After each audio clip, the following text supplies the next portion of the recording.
Today's session is about digital task force. So Natasha from Amarante Consulting will basically ask our panelists some questions. They will introduce themselves. Please, as Simeon mentioned, this is a breakout session. So the idea is to engage you as well. They will provide some elements of answer, but at any Pipin, please raise your hand, and I'll be running around with a mic to make sure that everybody, can hear your question. So with no further ado, please, Natasha. I would like to thank you all for joining us today, and thank you to our wonderful panelists for giving us the time and sharing their insights with us. We have a very wonderful deck here today. Please give a hand of applause to Redempta Bisangwa, who is the Digital Financial Service Specialist, Ministry of ICT and Innovation, Rwanda. Then we have with us Hassan Jello, Permanent Secretary at Ministry of Communications and Digital Economy, Gambia. Thierry Boko, Head of Electronic Money Transfer, Department of the Public Treasury of Benin. And last but not the least, Nanjira Sambuli, Senior Advocacy Officer at Gates Foundation. We hope you have a wonderful time at this session and you learn a lot. So to start off, I would like to start off with you, Hassan. As Permanent Secretary, you see the bigger picture across government priorities. So can you share with us how Gambia's leadership has tackled instant payments and any competing priorities that you had to navigate? Because there are a lot of different ministries that work in making this happen. So what was your experience? How did it all come together?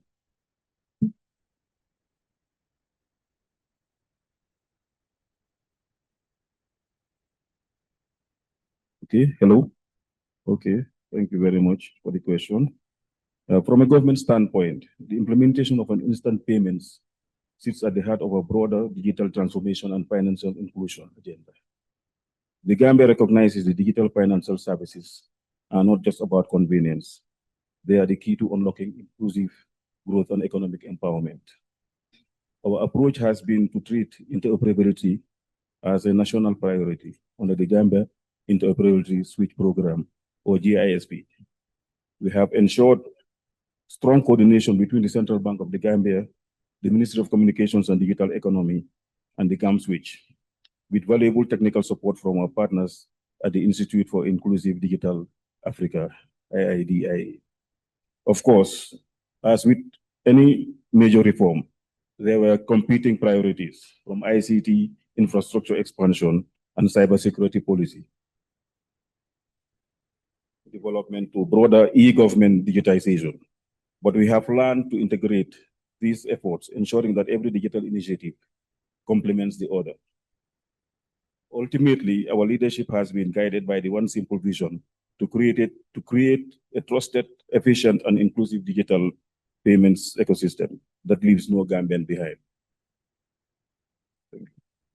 Thank you so much, Hassan. I would like to ask the next question from Redempta. Following up on this question, why do you think that cross-ministerial collaboration is so critical for instant payments, and what happens when it's missing, when the government bodies are not interacting with each other, when there is no symbiosis between them? So what happens then? All right, thank you. So maybe for context, we look at instant payments in Rwanda as a means to financial inclusion, and it's not just purely about technology. So one of the things that has we have not stereo collaboration is not an option for us. We have set it out to inform all the relevant institutions right from the get-go.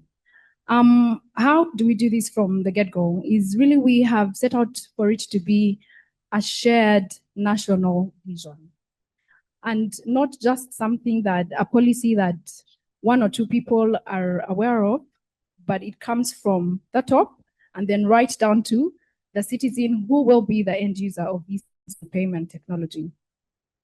And what we've seen is we've set up coordination or steer calls or meetings, and we have a cadence of such coordinations, because then we have to ensure that if it is the National Identity Center, the National Identification Center, what is its role? If it's the central bank, what role do you come in to play? If it's the Ministry of ICT, is it just policy, or can we do much more than just policy? And then we go down to also the implementation. So in Rwanda, we have an implementation called RISA under the Ministry of ICT. And where the coordination or the collaboration, ministerial collaboration comes in place is that RISA has a program called Digital Ambassadors. And so RISA does not only look at infrastructure, but also looks at how do we take this information or knowledge to the end users, to the citizens, to my mother back home in the village that does not know how to use a smartphone or even just a USSD application. And so the digital ambassadors, their role is to sensitize, not just within Kigali, but also to the rural areas. And so we know that if each institution knows its roles and responsibilities and the timelines, it's been something that has supported or has facilitated the completion of these different projects. And I think you ask what misses if we don't see any cross-ministerial collaboration. There'll be a break in the project. Because then if the ministry sets out to do a project and the central bank is not informed about the said project, then almost completion date, then the central bank will come into play and make whatever role, or make known their role and responsibility. And then what happens is you have to go back to the drawing board. Is this something that will allow a project to be completed on time? No. And so that's why we have seen that it's important for us to do a lot of cross-ministerial collaboration, that everybody knows from the get-go to the end. You basically pass on the baton. If I'm done as a policymaker, I'm done with the project policy, I'm supposed to pass it on to another institution to do what their role is, and then from where they are supposed to end it, they're supposed to also pass the baton to another institution. And at the end of it all, when we do a launch of the instant payments or a launch of a completion of the project, it is a success coming from the effort of each and every institution. Thank you. That was a very nice answer, and I think it covered everything I wanted to ask. Thierry, my next question is for you, and now we want to hear the perspective from the Treasury. So payments touch everything from tax collection to social transfers, so it basically has a lot of end touch points. But how did Benin build the business case that instant payments was not just a fintech project, but a national economic priority? Thank you for this opportunity you give me to talk about the experience of Benin in digital payment. I can say that the digital transformation of the Beninese economy has been a priority, included in the government action plan since 2016. This has resulted in the creation of a ministry responsible for the digital economy and digitalization, and also the creation of the Information and Digital System Agency, whose role is to support the public service in their digital transformation. We know that cash and check payment currently has much limitation, such as high processing and fund security costs, long processing time that affect the quality of public service. Also, a risk of loss. So, digital payment is Benin our country take digital payment as a strategic response for bringing public service close to citizens. So, for the collection of tax and duty, we have two major solutions.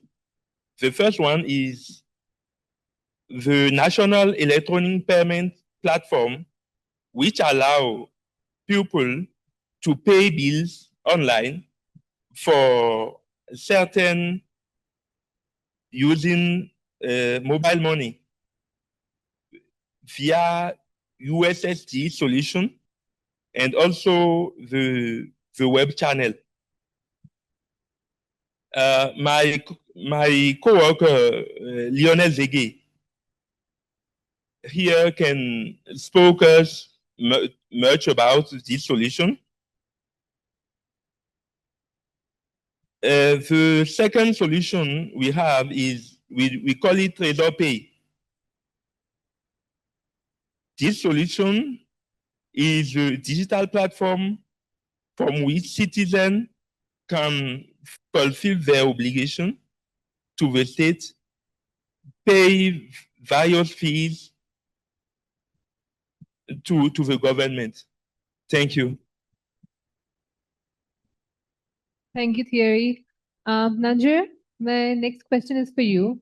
You have worked across a lot of African countries, and Gates Foundation has invested a lot in DPI projects. You have been at the forefront of this. You worked across DPI and IFS pillars. So I wanted to ask you that what's one coordination lesson from any country that you wish that other countries could adopt? Can you share an example of a task force structure or process that really works that other countries can use as an example? Good afternoon. Using the country-specific examples can lead to all sorts of problems.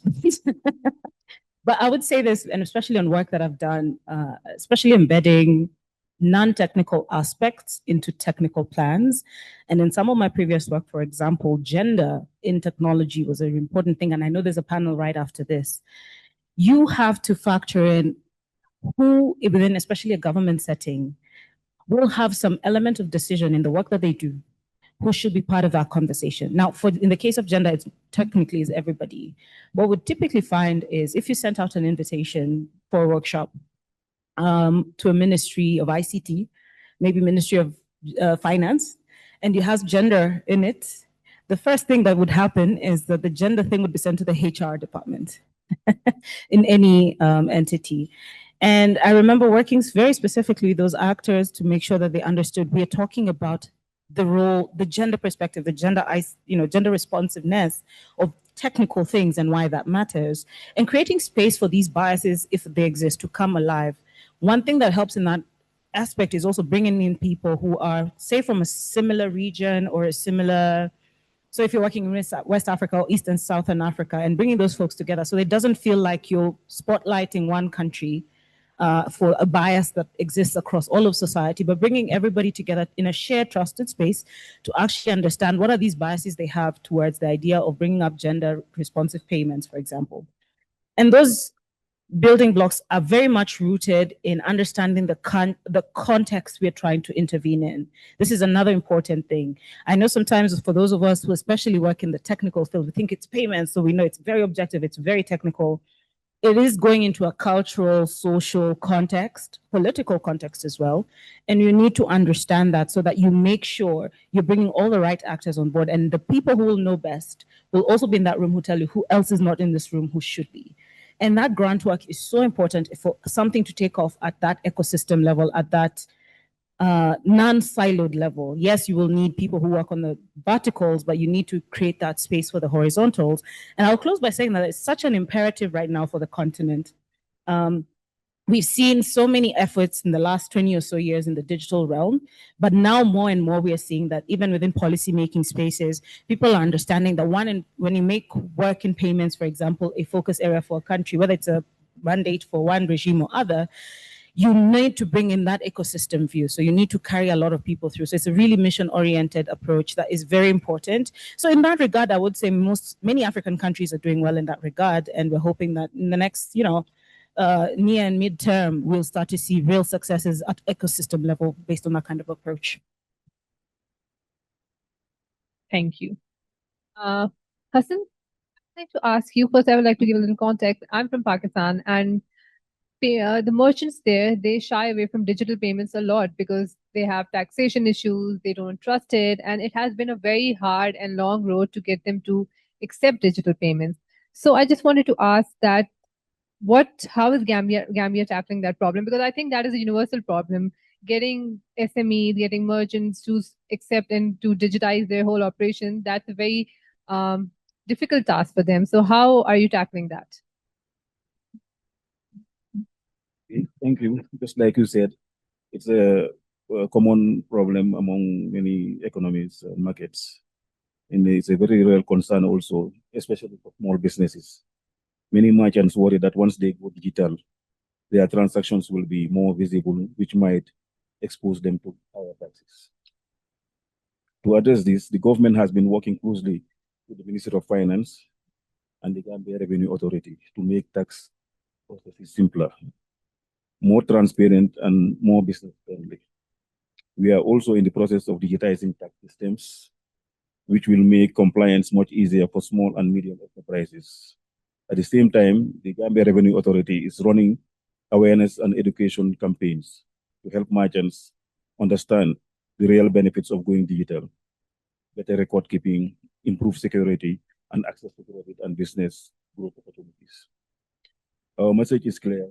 Digitalization should not be seen as a burden, but as an opportunity, one that strengthens both individual businesses and our national economy.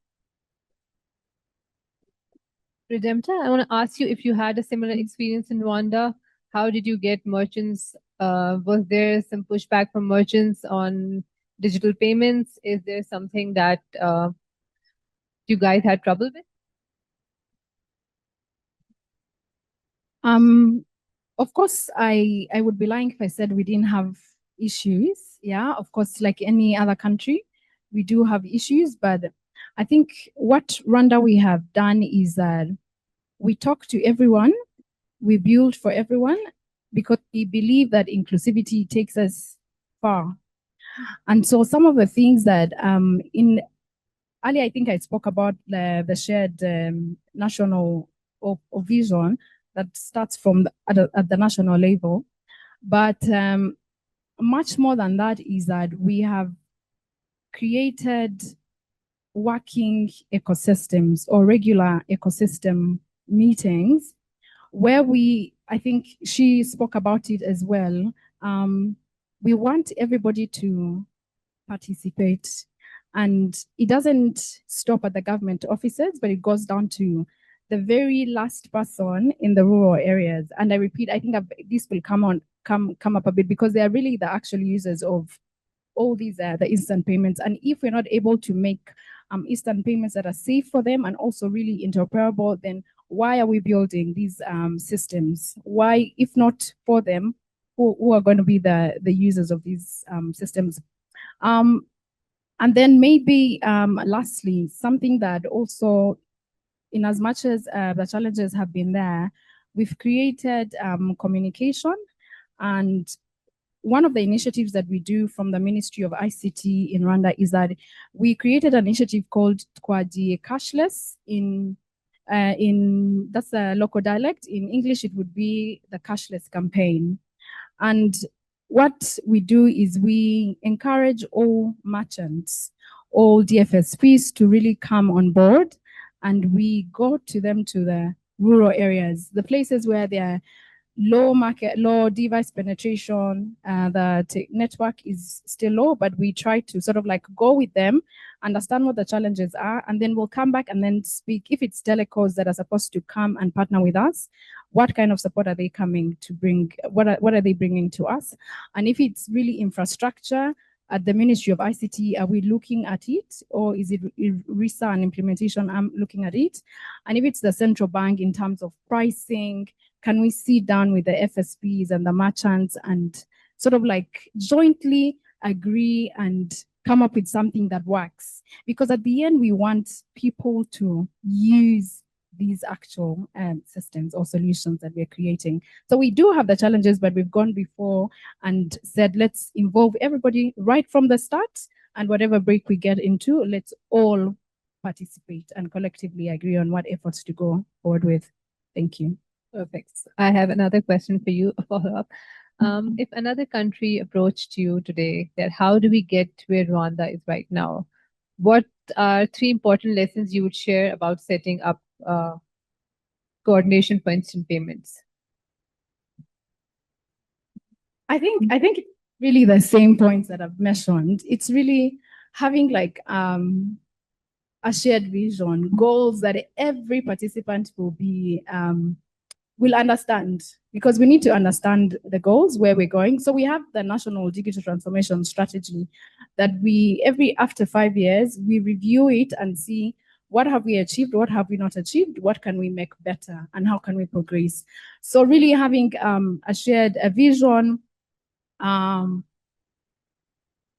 what actors come into play, like who is needed and at what point are they needed, and then really inclusivity. Can we communicate? Do they understand why we're building these things? Do they understand this policy? Do they understand where we want to go from point A to point B? So it's really much of, I will say, collective effort, but really if everybody in the room or in the country can be able to understand the reason as to why we are working towards a specific goal, the better for them. Because then maybe I'll give you an example of instant payments under the RNDPS, the Rwanda National Digital Payments System. Everybody in Kigali understands it, but what we've done to sort of like take it down beyond Kigali, outside Kigali, is we've set up integration or open data sharing, where I will speak into DPI. We have different building blocks, of course, that are needed for us to be able to sort of like share or integrate. And so we've called on board the National Identity Center, but we've also called Ministry of Commerce and Trade, because we know these instant payments are just not for the government agencies, because these will also be needed in trade, businesses, every other person. So we've gone down to ask the Ministry of Commerce, the ICT chamber, every actor that we think or deem will sort of like add or supplement on this agenda. We've been able to sort of like call them to sort of understand where we're going, what do we need, and how can we go together. Yeah. Thank you. Now, Thierry, coming back to the Treasury. Treasury departments are often perceived as super conservative, focused on control and compliance, and rightfully so. They have to look after security and fraud and everything else. So how did the task force balance innovation and speed with the Treasury's legitimate concerns about financial stability and fraud? How do these two things work? Okay. I want to tell to everybody to excuse the quality of my English. I'm basically French speaker. So public service as public treasury have a duty to adapt themselves to digital transformation. It is an obligation, it's a duty to nowadays.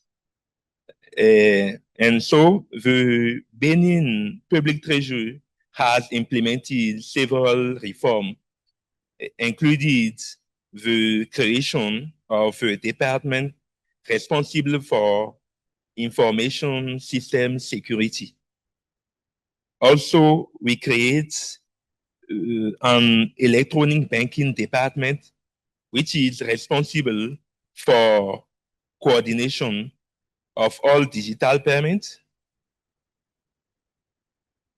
The last department we create is a banking innovation department, which is responsible for technology monitoring.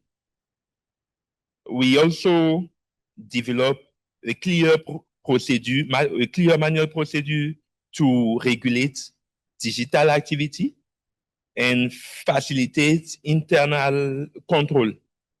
So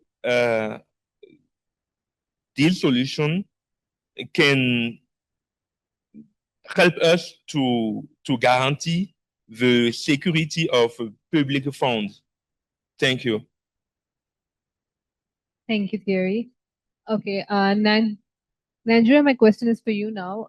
When we talk about instant payments, one thing that gets lost is, does the country have the infrastructure to support it? Because in many Asian and African countries, connectivity is very poor, digital literacy is low, and internet is very patchy. So these are all the things that you need in order to implement the system.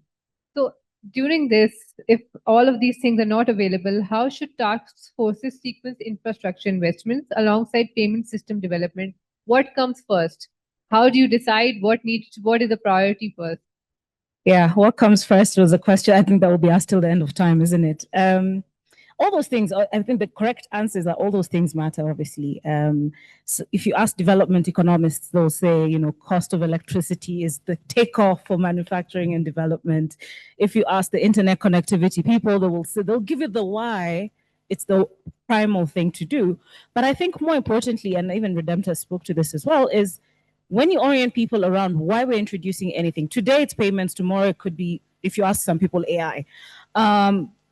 There will always be something that can help us get to these things better. If we think about it in this context of you designing for where you are, but also where you're trying to go, it might just be that that's what helps align. Again, if you need to get the energy ministry to be part of a task force in payments to understand that the importance of thinking about what we do in connecting the country is because these are the added benefits. And I'll use the example from internet connectivity, which I've worked on in the past, where when national fiber optic cables were being laid out, it was always a question of where should they go? Here in Kenya, the joke was that development for the last 50 years used to happen within 50 kilometers of the national highway. So naturally, the fiber optic cable would have probably followed that path. But where is that leading to? Where are the people? Where are their nodes? And there could be creative ways to be agile around it. We always say we're a mobile people, both in Asia and Africa. That gives us those creative solutions. I think there are offline solutions now that have been developed to help with these patch areas, and not as a destination, right? You're not trying to keep people offline forever. But I think what we should think of, and what payments and digital payments is facilitating, is one, consolidating the fact that after COVID, we realized digital is no longer a luxury. So whether or not you have connected your people to the grid, they needed to be online. Students had to get online, payments had to move, money had to, exchange, move borders, whether they're artificial or otherwise. And it will only continue that way. So these moments can facilitate an opportunity to reorganize. And I think for African and maybe Asian governments too, is an opportunity to figure out coordination again. If it's the electricity people, how do they bring in the ICT people to help them think about that? If it's the payments folks, payments will literally enable practically everything. So every part of your government or your enabling policy, regulatory, and other function must be attuned to that. If we think of it that way, we start to take on the scale of the issue in ways that allow everybody to actually contribute to the bigger whole. And I think it also helps us go back to some reality that these things are relational. All too often we think, let's solve for X first and then the others will come. I think from the internet era, we've learned build it and they will come is not necessarily a guarantee. So I think it's really just an opportunity to rethink how we've organized some of the functions in society, including governments, and how they help get to these things, because we know what they can do. The question is, will we admire the problem, or will we start to get creative about solving it? Follow-up question. So when Gates Foundation decides to invest in a country for DPI, that we want to scale this country's DPI infrastructure, where does the country need to be? What stage does the country need to be at? And what are the things that you look for or are mindful of? First of all, it's not like we sit somewhere and then just go, yeah, that one. I want that country. It will be about, the conversation will be about where the country's at, where they're going. And Rwanda is a very good example of this. They have a vision. They are the steps that are being taken. Our work is to make the tools and resources available to make it possible. So it also requires pre-work, if I may put it that way, to have organized yourself around something like this. And I think that's the case for practically every other country now. And our work is to make sure that, especially with DPI, the opportunity it has presented is that you can build on reusable blocks, right? So that your ICT ministry, if you decide to coordinate through that, can get the set of reusable building blocks that then can be used in health, then used in agriculture, can be used in wherever else. And the stack, as we speak about it in DPI, so for example, ID and payments, really are enablers. So how a government will choose to organize is entirely up to them. And then what we'll do is avail the resources we know that have been invested in, like Mojaloop, for example, to help build an instant payment system. It's not as a forced fit function. It is about, these are some of the resources available. What else is lacking? And then we figure out how we help to mobilize for that. But it does call for that organization that is a very internal function. And I think a key to success is, Redemptor talked about it, is you have to have consulted internally to have the buy-in. And I don't mean just within government, within your country context. Because the question you asked about merchants, one challenge, especially maybe even in Asia, but here in Africa we're facing, is when you force the informal into the formal without showing the value, you will meet resistance. So you can invest in a payment system, but if people, the messaging going out is, yes, now I want you to start paying taxes, and that relationship has not existed with the state before, it can introduce resistance. So we have to be very mindful of how we talk about the role of these technologies in coming to do that. You have to show the MSME as much as the big company where this rising tide will lift all boats. But that's a very important function for a government or an implementing entity to have established within the constituency they're trying to serve. That makes a lot of sense, because I've seen that if you incentivize merchants and you don't change their behavior, so they'll just go back to it. They'll just use up the incentive. They'll just show you that, okay, we are implementing that, and then they'll go back to their old habits. So it doesn't work for you in the long term. So my last question is to all of you. Central banks can be very powerful advocates for cross-government collaboration. So in your experience, over and above the traditional role that central bank actually plays, in considering instant payment implementation, what can central banks bring to the table that other institutions cannot? And where do you see the boundaries? Where do they draw the line that, okay, this central bank can do this, but not beyond that? Where do you draw the line that beyond that is not their job? Where should they step back and let other ministries take the wheel?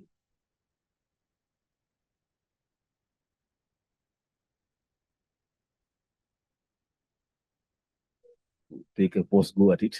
Although, as you all know, I'm not a central banker, but I would think from the discussions that I have already participated in yesterday and today, I would think one area that the central bank can do, by taking this public key infrastructure, this public good of instant payment system, inclusive, to make it inclusive, especially, I think the central bank needs to step forward and take some of the cost so that it can be more inclusive. So that would be my thing. I'm not a central banker, but I don't know how the central banks will react to that. Thank you. We're projecting on the central bankers as non-central bankers. Yes, stepping in to pay some part is important, but because they're mostly regulators, helping set the rules of the road, but not as an enforced, but something that's really been consultative based on best practices.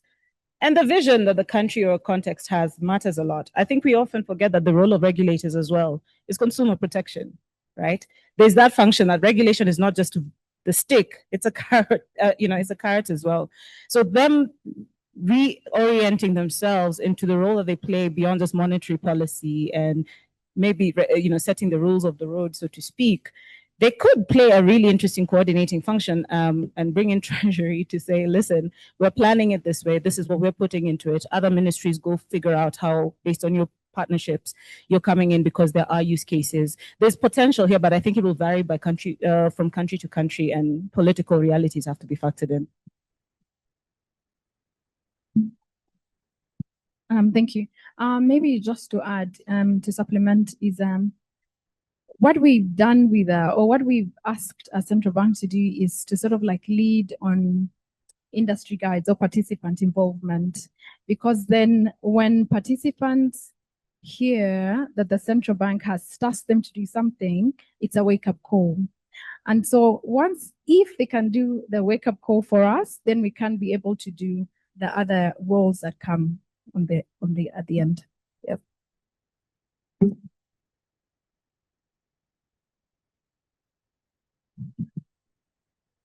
Thank you. I can say that the Central Bank of West African states, in our case, in the case of Benin, play a major role in payment, in digital payment. The big project they have today is to to do in interoperable payment.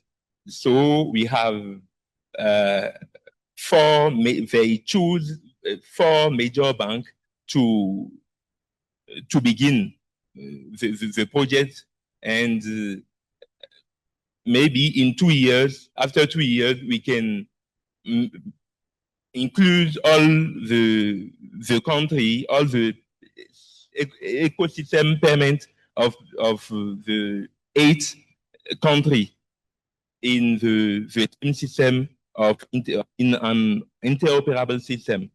Thank you. Thank you, everyone. I'm hoping the audience learned a lot. I would like to open the floor for questions. If anybody from the audience has any questions.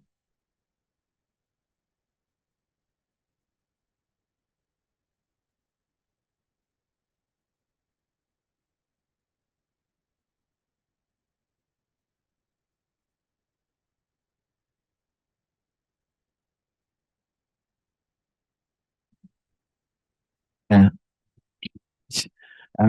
So just to the system from factors that like infrastructure when it comes to accident creators. But the question is the issue of pricing. Highlighted the issues that could be done with pricing. The question is to say, of course, this is a very sensitive area. I'd like if you can deep dive to give a little bit of insights regarding what sort of issues it comes to pricing. Thank you. Thank you. I'm trying to see the room whether the Rwanda switch here, but I don't see anybody. But what some of the things that we have done again is as the ministry, we know what our role is, and it's for us to sit on the table or have discussions with the central bank. But when it comes to the pricing issue, because the ministry, we're not a regulator of payments, basically, we are policymakers. And so we've called regulators together, together with also telecos and also our switch, the different players, to sort of like sit and come up with the different options that are available. And then we'll go back to the table and present it to the Ministry of Finance and Economic Planning. And so from there, because we involve everybody, we sort of like understand where the telecos are coming from. We understand where the financial service providers are coming from, but we also understand where the central bank is coming from and what role they need to play. And so that has been the only intervention that we've tried to do, is to have everybody really sit on a round table and agree and say what's working, what's not working, what can we do? Yeah. So far we are not yet with a quick win, but at least what we're trying to do is sort of like speak and find some of these things. I'll ask a colleague of mine in the room to also supplement. She's at the back, Faith.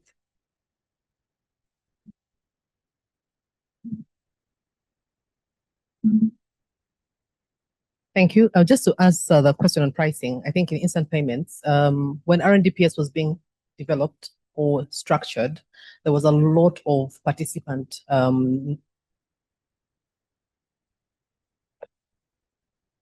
collaborative, I'm looking for the word in English, collaborative meetings where we literally sat down and went through the tariff. What's the cash out? If we're doing a cash out for 2,000 francs versus a cash out for 10,000 francs, what will the pricing be? Is it fair? Is it equitable? Do all the players get money? Does the switch make money? Does the telecom make money? Is the customer okay? In some cases, we were like, you know what, that price is too high for rural people to be charged. So maybe push it upward to those who will be doing a transaction for 10,000, for example, 100,000, and everybody, banks, fintechs, the switch. I remember even we had microfinance institutions who were not yet participants, but we were all involved through the auspice and the umbrella of the central bank to determine tariff. That is in mobile. Also, when it comes to MNO wallet-to-wallet transactions, there are regulations on pricing. You have a max, you have a cap, which is set by government. And it doesn't just look at payment space. If it comes to things like fuel, for example, the pump prices are set by the Ministry of Commerce. So you can't just come and say, oh, I run a fuel station, I'm going to put my pricing at, if you're in Kampala, where Innocent comes from, and you're driving through Kampala to Entebbe, the pricing of fuel from station to station will change depending on how they feel. You can't do that in Rwanda because the government is very clear about what is affordable.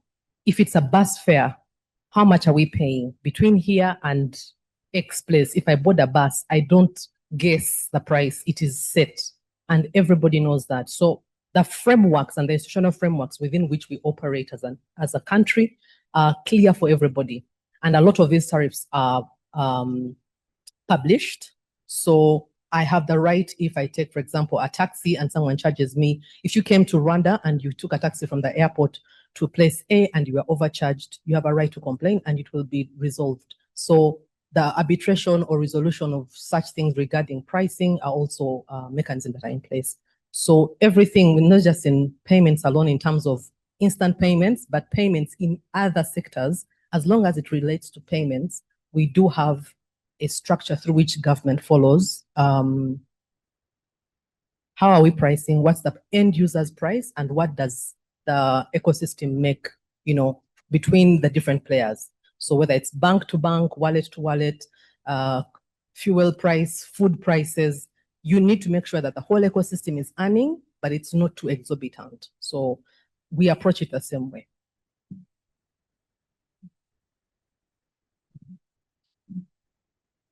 Does anybody else have any questions? Hello, thank you. Thank you very much. I don't know who's going to answer this question, but let me just put it out there. It's what's on top of my mind. So does anyone have any advice to give for introducing this concept of inclusive instant payment systems in a mature market where the profit motive is strong and has held sway for almost 12 years? Does anyone have any, how do you bring everybody together, especially when it's working? There's no real complaints because those who are disenfranchised actually are not sitting at the table at all. So how do you begin to bring these people who already have the infrastructure and the means and the wherewithal into a room and say, this ultimately makes sense for all of us? I don't know if anybody has any experience from your space or country where you could share with us.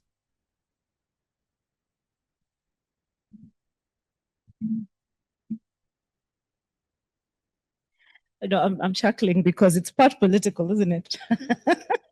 But I think that's where data comes in, and especially if you're able to find the data of those who are excluded, what are their profiles? Some of the work we've tried to do is the financial diaries of those who are excluded from the systems, and showing that to those people you're saying, the power holders in that equation around, you're not serving these people, you're not making sense to these people. What are the incentives? And that it will vary from context to context because there isn't a template. Every country, every region is going to be very different.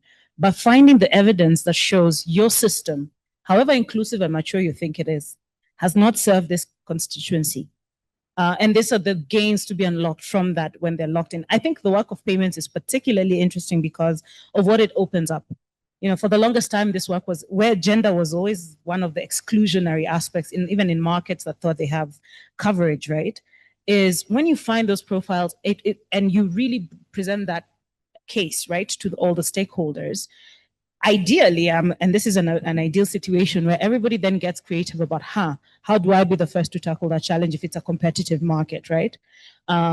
But I think that's why we always also ask folks to make sure they collect evidence, not just data people want to snoop on. It's so important to understand because our assumptions around what's inclusive are always missing the mark. And I'll give you an example here in Kenya. You will hear over 80-something% inclusion.